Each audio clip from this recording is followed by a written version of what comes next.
Welcome to part 2 of Just a Little Prick, the unauthorized Bill Gates story. Obviously the term little prick refers to what happens when you have an injection and is naturally in no way meant in a pejorative way. Heaven forbid, if I were to be rude about Mr. Gates, his friends at The Guardian and the BBC would doubtless need to be revived with smelling salts. In the first episode of Just a Little Prick, I dealt with a few of Mr. Gates's connections, aspirations and investments. But I made it clear that he and his wife seem to have one first love: vaccines. Some people love cats, some people like mountain climbing, some people like horse racing, but Bill and Melinda Gates love vaccines. They yearn to inject everyone, and to them vaccines appear to be the eighth wonder of the world. I wouldn't be surprised if they spent their honeymoon watching vaccines being made or watching vaccinations being given to tiny African children.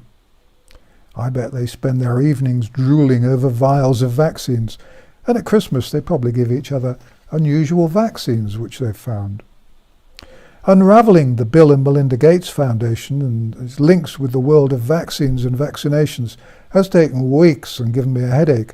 Thank heavens there isn't a vaccination yet for headache. Among the many partnerships and so on which the Bill and Melinda Gates Foundation has developed in recent years, there's one with an organisation called Gavi. Now, Gavi is rather odd in that it's a partnership between the Bill and Melinda Gates Foundation, the World Health Organization, which is itself very well financed by the Bill and Melinda Gates Foundation, and the World Bank and a variety of other bodies.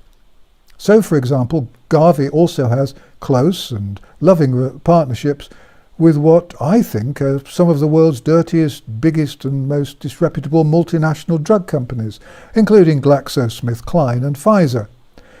Perhaps not surprisingly, the organisation Doctors Without Borders has, I think, criticised Gavi, alleging that large multinational drug companies working with the Bill and Melinda Gates Foundation put high markups on their prices, and that Gavi spends oodles of money subsidising large companies. One of Gavi's stated aims seemed to be to create a healthy market for vaccines. You'll probably not be surprised to hear that Gates has close links with a number of multinational drug companies, but you may or may not be surprised to hear that he doesn't seem to me to be terribly fussy about the company he keeps. On the other hand, it would, I suppose, be quite difficult to find a drug company partner that didn't have a reputation that would make Al Capone blush with shame. If you get into bed with a drug company, you have to be prepared to wake up in the morning with a bit of scratching and itching and so on. In a previous video entitled "Would You Trust These People with Your Life?", I detailed some of the bad things that GSK has done over recent years, and I pointed out that if it were a human being, GSK would be described as a recidivist. It would probably have regular appointments with a parole officer. GSK is one of the world's biggest pharmaceutical companies, and in my view, if it made teaspoons, you'd need to be a special sort of person to buy a teaspoon from them. In 2014, for example, GSK was fined $490 million by China after a Chinese court found it guilty of bribery. The court gave GSK's former head of Chinese operation a suspended prison sentence, and they gave suspended prison sentences to other executives too. Sadly, that misadventure in China wasn't GSK's only little "oh dear whoops, how did that happen" mistake. Here are some others. In 2009, in Canada, a 5-year-old girl died 5 days after an H1N1 flu shot, and her parents sued GSK for $4.2 million. The parents' lawyer alleged that the drug was brought out quickly and without proper testing, as the federal government exerted intense pressure on Canadians to get immunised. In 2010, GSK paid out $1.14 billion because of claims over a drug called Paxil, and they settled lawsuits over a drug called Avandia for $500 million. In 2011, GSK paid $250 million to settle 5,500 death and injury claims and set aside $6.4 billion for future lawsuits and settlements in respect of the drug Avandia. And then there are the accusations of fraud, misbranding and failure to report safety data. In 2012, GSK GSK pleaded guilty to federal criminal offences, including misbranding of 2 antidepressants and failure to report safety data about a drug for diabetes to the FDA in America. The company admitted to illegally promoting Paxil for the treatment of depression in children and agreed to pay a fine of $3 billion. GSK also reached a related civil settlement with the US Justice Department. The $3 billion fine also included the civil penalties for improper marketing of half a dozen other drugs. There's more interesting stuff about GSK on my video entitled, "Would You Trust These People with Your Life?"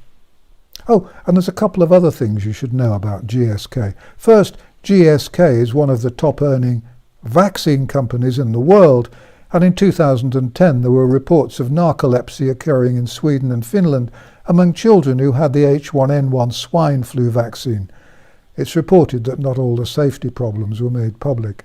In Ireland, the Irish government kept inviting people to get vaccinated, even when it was clear that the pandemic was on the wane and it was nowhere near the catastrophe portrayed by influenza researchers, governments, industry and the media.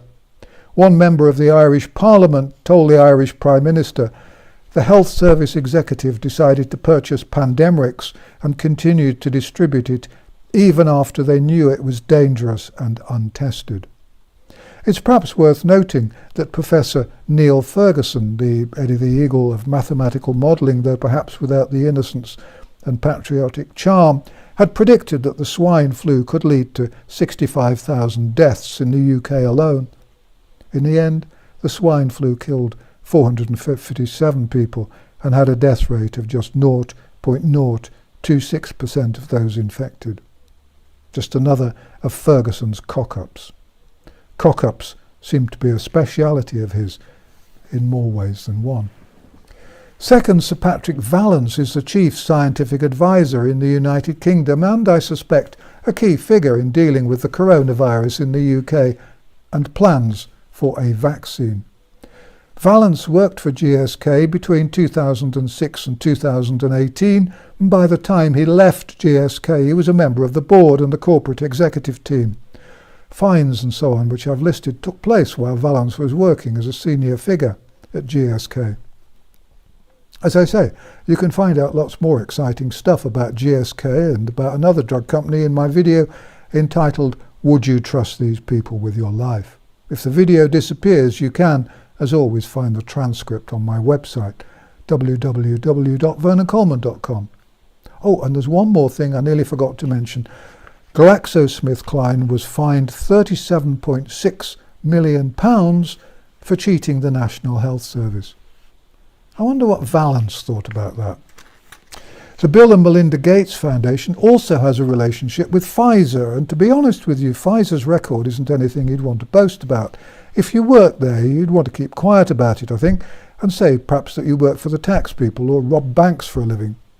So, for example, in the UK, Pfizer was fined £84.2 million for overcharging the NHS by 2,600%, and in the United States, Pfizer was hit with a $2.3 billion fine for mispromoting medicines and paying kickbacks to doctors.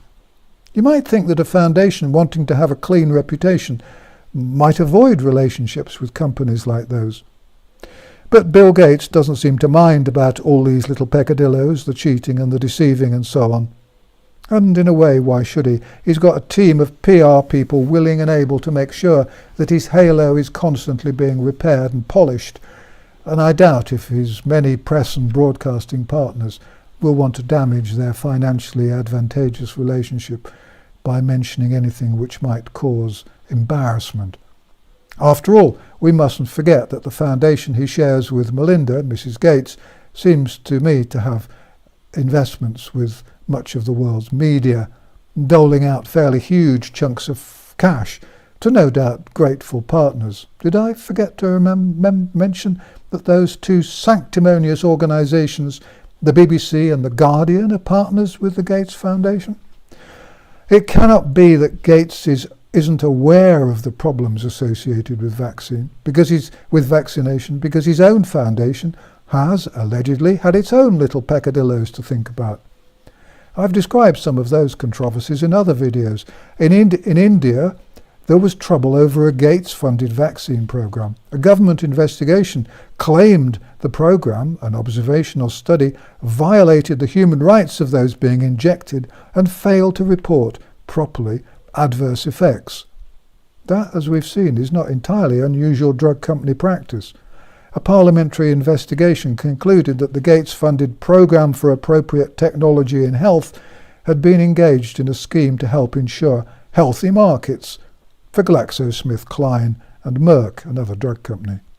An eminent Indian editor said, "It is shocking to see how an American organisation used surreptitious methods to establish itself in India." Another complaint was that Indians were used as guinea pigs. In Africa, a meningitis vaccine project funded by Gates led to reports of up to 500 children allegedly suffering seizures and convulsions and becoming paralysed. And back in India, it was reported that over 490,000 people developed paralysis as a result of the polio vaccine that was given. Remarkably and horrifyingly, it was claimed that 80% of polio cases were derived from the vaccine. There are complaints that the Gates Foundation has taken over public health for the benefit of big drug companies. The links between the Gates Foundation and other organisations and the pharmaceutical giants seem never-ending. Gates has long argued that the world is overpopulated, and to help further this end, the Gates Foundation is said to have funded Mary Stopes, an organisation which performs over 3 million abortions a year, and has also worked with a charity called Genuity, which is experimenting with a second trimester abortion trial in Africa. But it's vaccines which seem to interest Gates most, and despite all the known hazards, the enthusiastic Gates remains gung-ho about vaccines. He must know there are very real dangers with vaccines, but curiously that doesn't seem to worry him. I wonder if he really has any idea what he's talking about when he discusses vaccines. There seems to me to be very little awareness of the risk-benefit ratio. For example, I've seen an interview in which he agrees that if 7 billion people are vaccinated against the coronavirus, there could be 700,000 people damaged by the virus. There could be many deaths, but I don't think Mr. Gates likes to talk about that scenario. He says that there could be 700,000 people with side effects, and he dismisses this as though he's talking about a bit of soreness or a slight rash. Not necessarily so, Mr. Gates. I've been studying and writing about vaccines for 50 years, and the side effects from vaccination are often life-changing. It's perfectly possible, for example, that there could be 700,000 people with severe brain damage after the first tranche of the vaccination program has been completed. I wonder if Gates has any idea what a brain-damaged person looks like, how devastating it is, not just for them, but for their relatives. And of course the COVID-19 disease, the subject of the Gates determination for a global vaccine, has, as I keep reminding everyone, killed far fewer people than the ordinary flu can kill in the same sort of time period. What's all this about? Who's doing what for why, and who's profiting and how? Well, the drug companies are making money, loads of it. The Bill and Melinda Gates Foundation is getting more control over global healthcare, and Bill and Melinda are becoming ever more powerful and ever more able to pursue whatever goals and agendas might be dear to them. And wherever they go, they're treated like royalty. And Bill Gates himself is said to be richer now than he was a decade ago. Indeed, during the decade of vaccines promoted by Gates, his personal worth is said to have doubled to over $100 billion. The bottom line, however, is that I can't help suspecting that if Gates hadn't made so much money and hadn't doled so much of it out to buy influence, everyone would laugh at him, ignore him, or dismiss him as a nutter. Is there a hidden agenda? How much does Gates' fear about overpopulation influence what he does? And how much does that family interest in eugenics affect the aims of the Gates Foundation? Many rich people do wonderful things with their money, but they do it without trying to change the world and without wanting to alter the way people live. Although Gates is a university dropout with no more medical degrees than your fridge, He is regarded as a saviour, and his views on vaccination are treated as though they've been carved in stone and handed down from on high. What Gates wants is what we get. It seems to me that Gates is ignorant, deluded, arrogant and enormously dangerous. In my view, he is doing and will do infinitely more harm than good. And the other half of this strange joke is that whereas, although I'm medically trained and have studied vaccines and vaccination for half a century, my questioning, cautious view, asking only for more medical or scientific evidence to be produced in support of the claims which are made, is regarded as unacceptable, and I'm the one libelled, demonised and dismissed as a nutter, targeted by trolls, demonised as too questioning and regarded as too dangerous to be allowed onto Facebook, lest I terrify the community with too many truths.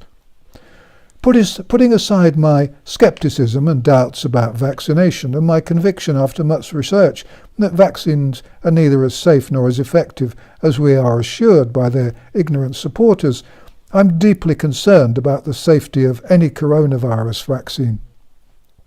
I feel that anyone who accepts a coronavirus vaccine as proposed or supported by Bill Gates or his foundation should perhaps be placed in protective care for their own protection. I pray that no parents will allow their children to be given a vaccine that has been hastily produced and has not been thoroughly tested. Those who believe in vaccination should demand that any vaccines are thoroughly tested for safety and efficiency and that all test results are made public. Still, there's a bright side to all this.